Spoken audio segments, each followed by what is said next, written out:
Conference, I want to begin by congratulating you all.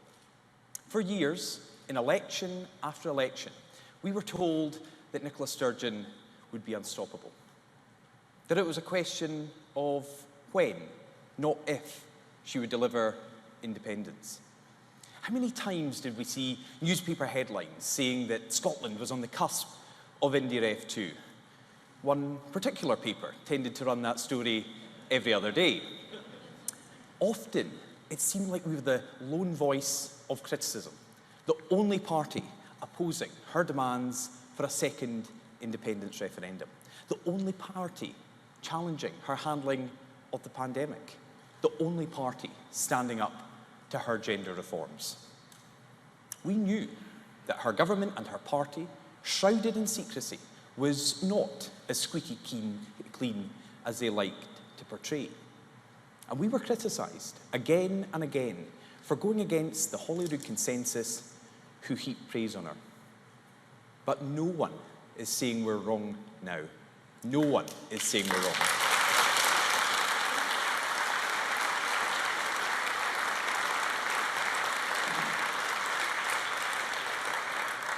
Nicola Sturgeon's legacy lies in tatters. Her political career ended in failure. And all of you in this hall and around the country deserve credit for seeing her off.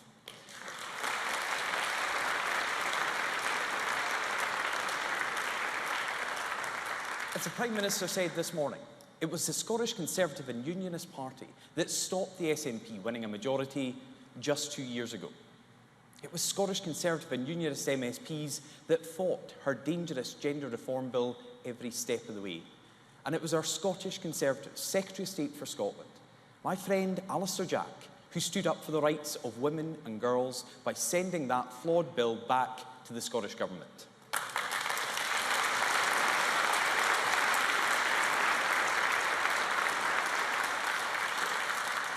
Nicola Sturgeon kept saying and talking about wiping out the Tories, yet because of your hard work, it's her that's gone. Now, without Nicola Sturgeon, that deserves a round of applause, I think.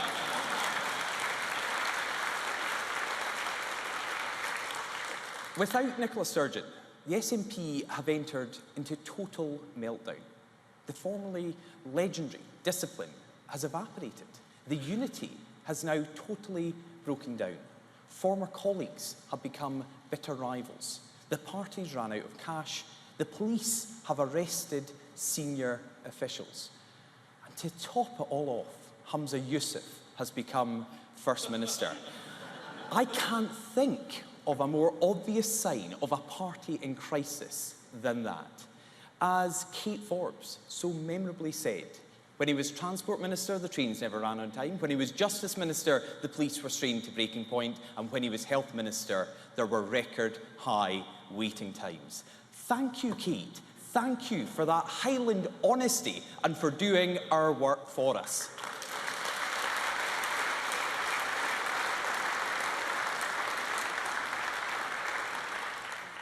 We've been saying that for years. Now clearly those in the SNP also agree. Because the result of the SNP election proved that. Almost half of his own party didn't think he was up to the job. During the leadership contest, Humza Yousaf proudly proclaimed himself as the continuity candidate, a comment that must come back to haunt him now. But it's true. As SNP leader, he's continued the same divisive approach as his predecessor, continuing to campaign for independence, continuing to engineer constitutional conflicts with the UK government, continuing to ignore the real priorities of people across Scotland. In another one of his ill-advised self-proclamations, Humza Yousaf declared himself the first activist.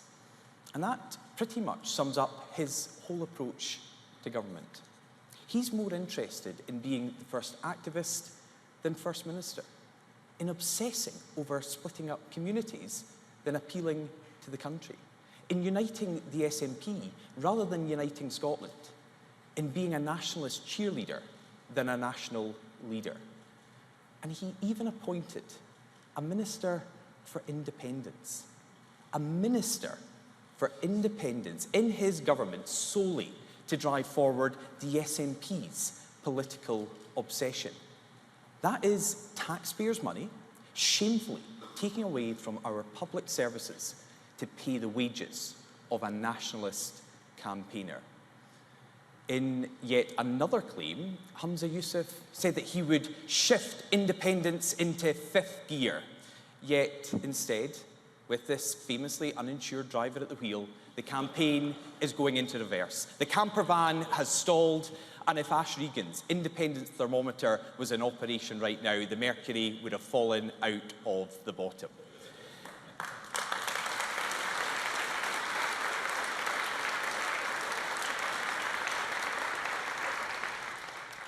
And of course, the SNP's financial troubles have blown a huge hole in their economic case for independence. Remember, the SNP said they wanted to hold a referendum in just 6 months' time. They can't even get an auditor in the same time frame. They wanted to set up a central bank when they won't even submit their own accounts. They would borrow billions of pounds from the taxpayers here in Scotland to finance a new country when they still owe tens of thousands of pounds to Peter Murrell. And just for you, Greg, I've got to say to our UK party chair, I'm a bit surprised that the police haven't found a note from Nicola saying there's no money left. Honestly, if I'd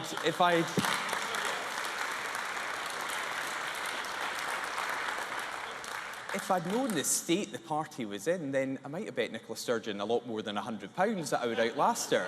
And I've got to say, I'd make the same bet with Humza Yousaf, but I'm not sure he can afford it. But seriously, the SNP cannot even manage their own accounts. How can they be trusted with the finances of an independent Scotland? No one will ever believe a nationalist again on currency, on pensions, or on balancing the books. We've always known that our arguments on trade, currency and jobs were stronger, and the 2014 referendum proved that. But now the SNP lack any credibility. Through their own blunders, the nationalists have crashed the case for independence. Yet incredibly, despite all that's been done, Humza Yousaf still won't put the blame on his predecessor for the state of his party. Even with an ongoing police investigation, he is so indebted to his puppet masters that he can't cut the strings from Nicola and Peter Murrell. The most powerful couple in the ruling party of government were running the show as a private affair. Well, together, they have smashed to pieces any notion that the SNP are of a higher standard than other parties. And because Humza Yousaf can't bring himself to cut the former leadership loose, this scandal just continues to get worse and worse. However, we can't afford to be complacent. Yes, the SNP are down, but they are not out. We need to work hard to seize the opportunity we've been presented rather than revelling in their misery. Because the SNP are the party of government, responsible for managing our vital public services and supporting our economy. At a time when families across Scotland are worried about the state of our country, worried about whether they can make ends meet, worried about relatives stuck on an NHS waiting list for months and years, worried about their job in a changing economy. This SNP government is too distracted by their internal scandals and their obsession with independence to focus on the big challenges Scotland faces today. We saw that as clear as day in Humza Yousaf's attempt to relaunch last week, just 20 days into the job. We were boldly promised that he would set out the priorities for his government. Yet instead, on the same day, we got a First Minister defending even more scandal when one of his own MSPs was arrested by the police. For years, we've said that the SNP were unwilling to get on with the job, but they are now becoming increasingly incapable of delivering the leadership that Scotland needs. And all the while, the real priorities of Scottish people are being ignored. The SNP government aren't talking about how we rebuild our health service from the pandemic and Humza Yousaf's mismanagement. It's from our benches that people hear Sandesh Gulhani standing up for his healthcare colleagues and patients. The SNP aren't talking about the state of our economy and the damage the Greens in government are doing, but people can see Liz Smith campaigning for rates relief and reform for Scottish businesses. The Nationalists aren't talking about how 16 years of SNP government has devastated Scottish education and let down a generation of young people. So it's left to Stephen Kerr to set out our plans to restore Scottish educational standards. Right across Scotland, people of all political backgrounds, right and left, unionist and nationalist, are looking for a party to focus on the issues and the services that really matter to them. In Anna Sawar's Labour Party, they see a party more interested in soundbites, in playing politics, than standing up for the views of a majority of Scots. Remember, he whipped his MSPs to back Nicola Sturgeon and the SNP's Gender Reform Bill, and he supports Humza Yousaf's legal challenge against the UK government. No party focused on the real priorities would support the Nationalists in playing their constitutional games at these challenging times. Anna Sawar has given Humza Yousaf's government a free pass to pursue their political obsession instead of opposing, as we do, the SNP. Of course, with this, he's not just supporting the SNP, he's opposing the views of the majority of Scots on gender recognition reform and even a majority of Labour voters. And in supporting the SNP, he's only helping to keep the Scottish Parliament from focusing on the issues that really matter to the Scottish public. So it's up to us, the Scottish Conservatives, to be the only party that voters can trust, to always stand up to the SNP government when they refuse to prioritise on the issues that really matter. We are focused on the real priorities of the Scottish people, and we offer them a vision of a better Scotland with credible plans to deliver it into the future. Now, we know that one of the biggest issues of concern to them is rising household bills. Vladimir Putin has been using global energy markets as a weapon in his illegal war against Ukraine, driving up heating costs for ordinary families and endangering our supply. Rishi Sunak and the UK government have already taken decisive action to cap bills to protect households from the worst of these increases. But as a longer-term fix, we need to ensure that we back Scotland's energy sector to secure our supply. However, under the influence of the Green coalition partners, the SNP continue to fail Scotland's oil and gas sector. Ironically, the former party of Scotland's Oil now wants to shut down North Sea production as soon as possible, putting at risk tens of thousands of Scottish jobs. And Scottish Labour backs that position wholeheartedly. Under my leadership, the Scottish Conservatives will always stand up for North East workers and the sectors that employs them. We will always put their jobs first.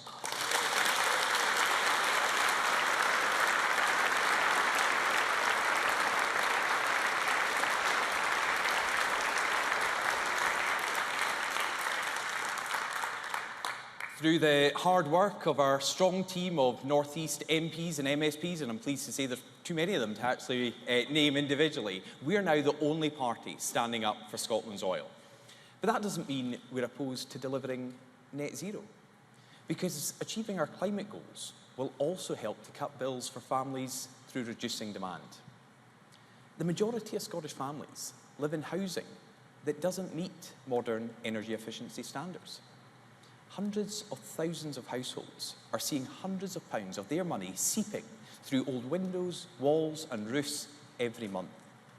Yet many cannot afford the thousands or even tens of thousands of pounds required to better insulate their homes. The SNP government has plans for the social rented sector, but homeowners shouldn't be forced to help deliver a government target without government support. That's why Scottish Conservatives would introduce a Help to Renovate scheme. This would ensure that every Scottish homeowner has access to grants and loans for energy efficiency improvements. And net zero must also be delivered with community consent and benefit at its heart. Yet SNP ministers have overturned local planning objections in favour of wind farm developments far too many times. That is a Holyrood power grab on our communities. I experienced it when I chaired the Planning Committee in Murray Council years ago, and it continues today. At the same time, communities receive a pittance in contributions from developers and operators. Those communities deserve to benefit directly from local projects that we're all reliant on for our energy security. So that's why I'm announcing today that we will bring forward a community energy benefit law.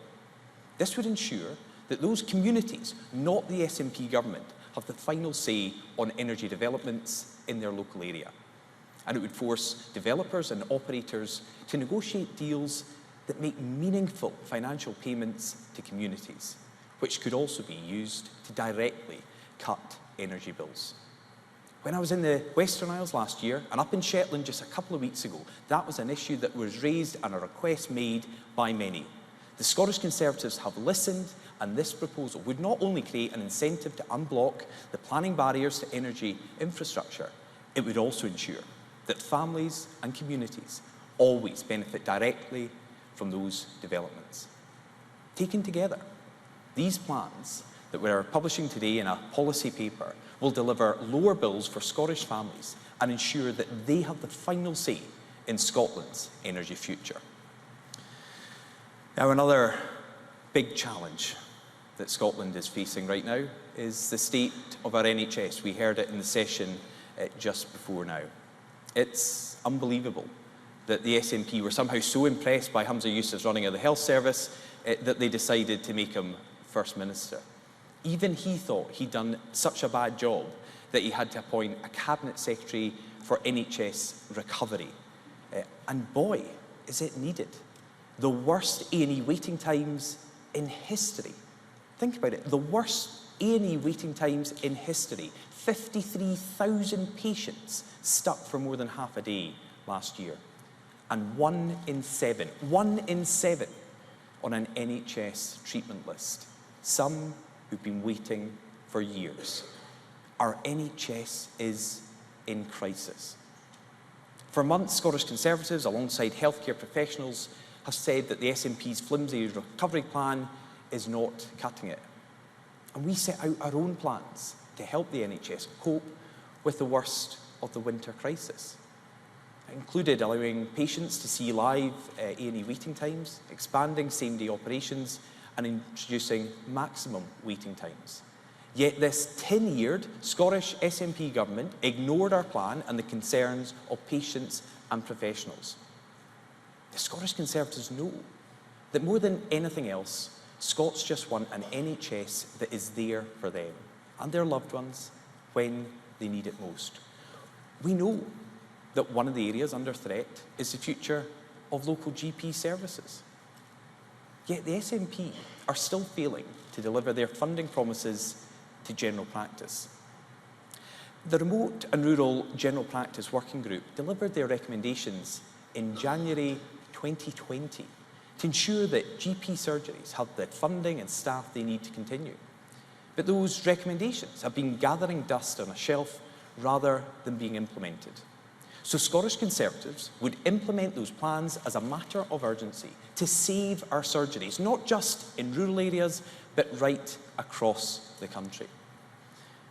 And we also need to focus on the substantial health challenges that we all know Scotland faces. We're holding our conference in the fantastic city of Glasgow. But in 2021, the last year that figures are available, 311 Glaswegians died because of drug misuse, the highest number anywhere in the country. Every one, a life that could have been saved, and a family mourning a loved one who was failed by a system that didn't work for them. For years, Nicola Sturgeon's eye was off the ball, and it seems Humza Yousaf will be no different. The SNP are letting some of the most vulnerable people in Scotland die by not giving them access to the treatment options that they deserve. That's why we're, in this party, continuing the work to pass the Right to Recovery Bill that would give Scots legal access to the addiction recovery treatment that they need.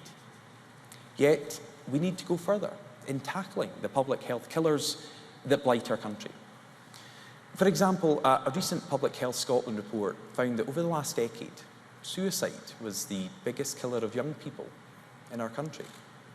Sadly, that is the experience of 753 families in Scotland last year. We need to do more. That's why we would roll out mental health ambulances to ensure there's a dedicated response for mental health emergencies. And we would give mental health crisis centres the funding they don't yet get, but absolutely deserve. If we tackle the big public health challenges facing Scotland, we also save our NHS resources in the long term and put the relentless decline in standards into the reverse. That's what we can achieve with a government that is focused on the task of leading our health service instead of one that's content to manage its decline while its attention is distracted elsewhere. Our NHS is Scotland's most treasured institution. It needs a government that gives it the focus it absolutely deserves. And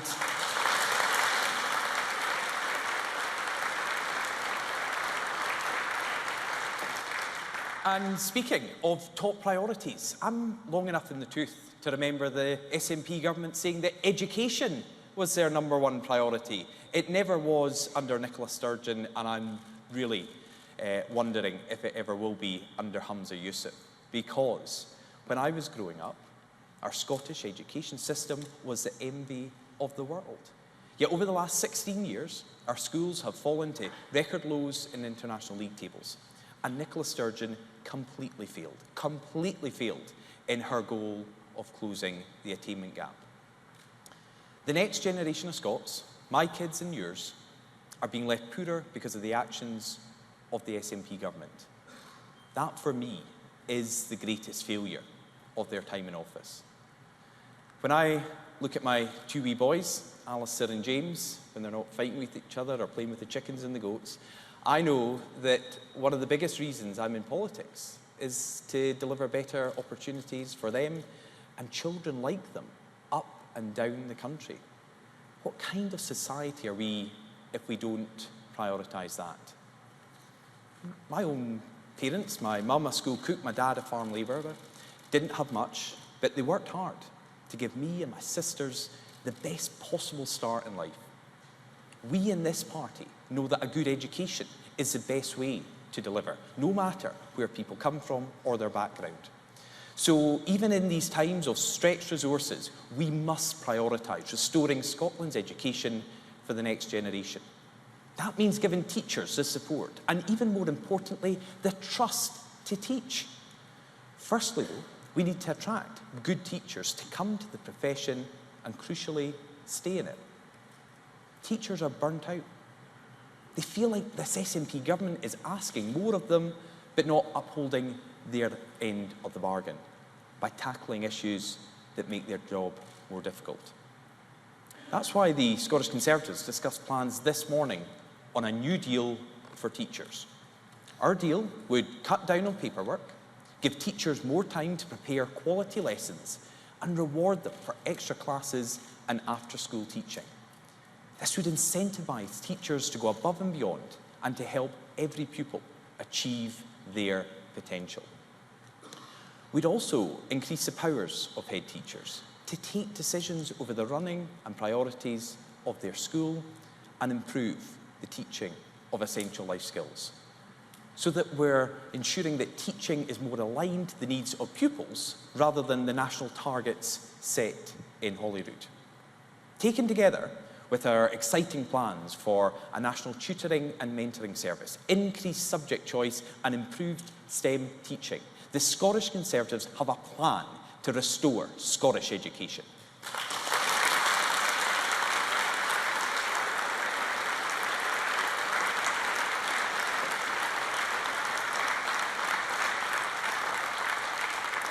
Where the SNP have failed, we would make giving the next generation the best start in life our #1 priority. They said they would do it, they didn't. We said we would do it, we will deliver. But we know that learning and skills development can't just be for children and young people. As our economy changes, people will have to change careers. Yet in Scotland, we don't do anywhere near enough to support those workers. Some of the most dynamic economies in the world have a strong support system for adult learning and reskilling. It needs to be at the core of how we tackle the fourth industrial revolution and the productivity challenge. That's why the Scottish Conservatives have proposed the creation of a national college, and why we would give every Scot a right to retrain through use it or lose it skills funding, so that wherever people live and whatever their ability, they can access high-quality education for training and upskilling, and so that we can deliver the growth today and in the future. Now, we heard earlier in his remarks on the stage and his answers to questions just how passionate our Prime Minister, Rishi Sunak, and the UK government are to see Scotland's economy thrive and grow. But the SNP and their Green partners see growth as an evil.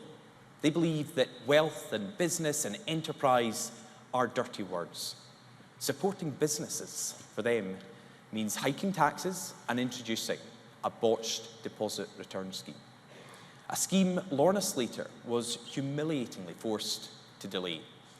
Now, you would hope that the most knowledgeable voice in Parliament on this issue would have been the Minister in charge, but it wasn't. Again, it came from our benches. Maurice Golden has been all over this issue and the detail on it, warning the government for months about the problems they were creating. Through his persistent campaigning, we now have a delay to this scheme, but it needs an overhaul if it's actually going to work.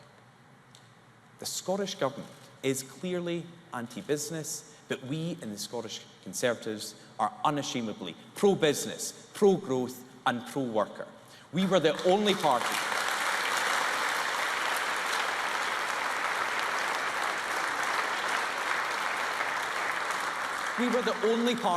holding the government to account over its slow payment of grants and lifting of restrictions in the pandemic. We were the only party challenging the anti-business policies like the rent freeze and short-term let controls. And we are the only party opposed to raising taxes on 1.4 million Scottish workers.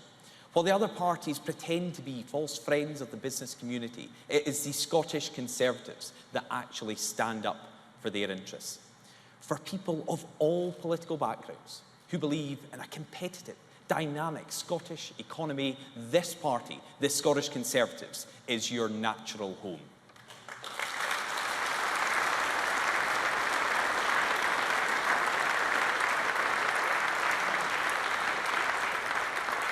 Yet it's not just economic growth that the SNP and the Greens have put at risk, but rural and coastal livelihoods too. Humza Yousaf's government, propped up by the wine bar revolutionaries Patrick Harvey and Lorna Slater, is intent on making it harder for farmers to farm and fishermen to fish. As someone who studied at an agricultural college and represents so many coastal areas, those sectors and communities will always be at the heart of this party's agenda.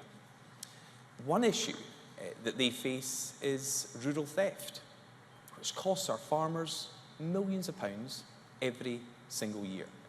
That's why I can announce that Rachel Hamilton will bring forward a bill in the Scottish Parliament to better protect farm equipment from being stolen and sold on.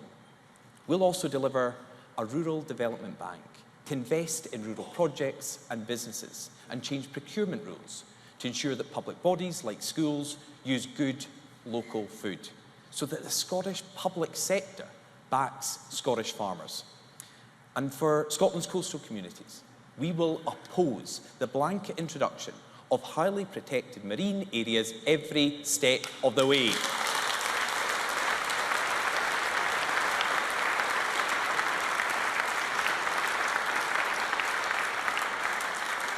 Under my leadership, the Scottish Conservatives will always be the champion of rural Scotland and our food producers.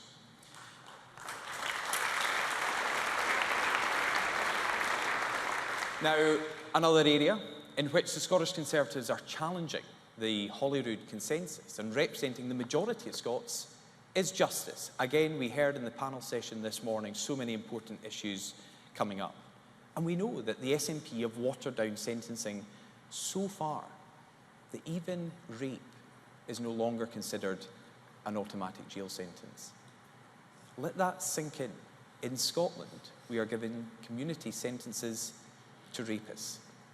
This SNP government is attacking women's safe spaces and protections through the Gender Reform Bill, while also taking a soft stance on the men who commit horrendous crimes. On justice, Humza Yousaf's government has all the wrong priorities and values. The rights and protections of criminals are being put above victims whose lives have been devastated. The Scottish Conservatives are the only party demanding a wholesale change in how justice is delivered in Scotland and backing our police to tackle crime. We want to see whole life sentences introduced for the worst crimes. And at this conference, we've set out plans to toughen up community payback orders. And through Jamie Green's Victims Bill, we have a plan to put victims first in our justice system, something that has been ignored by so long. So while the other parties all support a soft-touch approach to justice, the Scottish Conservatives are the only party who believe that crime should be properly punished by the law. And one such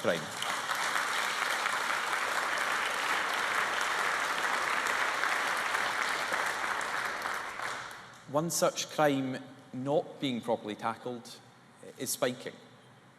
Imagine going for a drink at the local pub and vomiting and passing out after just a single drink. Well, that's the experience of 1 in 10 women across the United Kingdom. In the last year that we have figures for, there were 444 incidents reported to Police Scotland. Spiking is a significant risk to both women and men across Scotland. And that's why I thought it was absolutely right, and I was delighted to see my colleague Russell Finlay announce on STV last night Scottish Conservative plans to tackle this awful crime.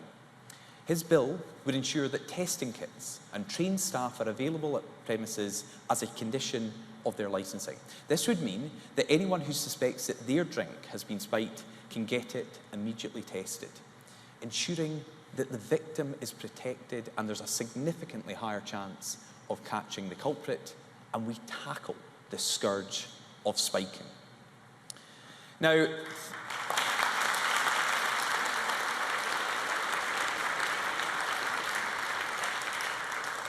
throughout this conference, we've already heard it today, we'll hear more tomorrow, we are bringing forward the policies that matter to people across Scotland.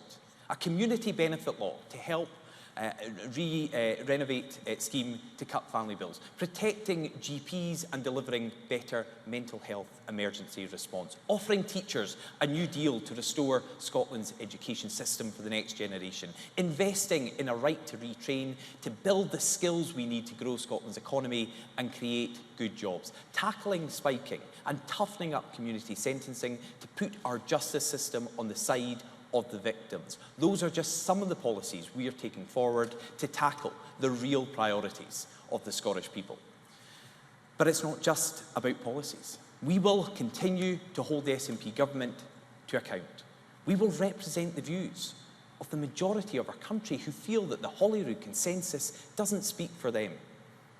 And we will take forward our own positive ideas and solutions to show that the Scottish Conservatives have an optimistic and ambitious vision for our country's future. This failing SNP government, mired in scandal and sleaze, cannot focus on governing our country. They cannot tackle the big challenges Scotland is facing. And it's painfully obvious that Humza Yousaf is not up to the job of being First Minister.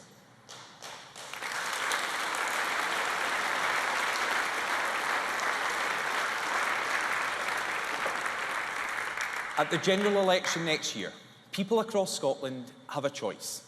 They can give Humza Yousaf a blank cheque, the thumbs up to continue to lead an incompetent government and to focus on the priorities of the SNP, or they can unseat SNP MPs and their referendum obsession and send a strong signal to Humza Yousaf's government to focus on the real priorities of Scotland. And the best way to do that, in seats the length and breadth of Scotland, is to support the Scottish Conservatives.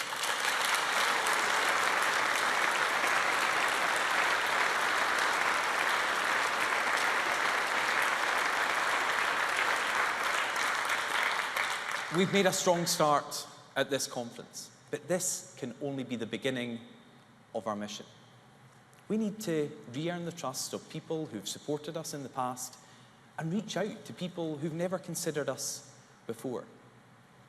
The vast majority of Scots, of all political backgrounds, are just looking for a party to focus on the bread and butter issues that matter to them.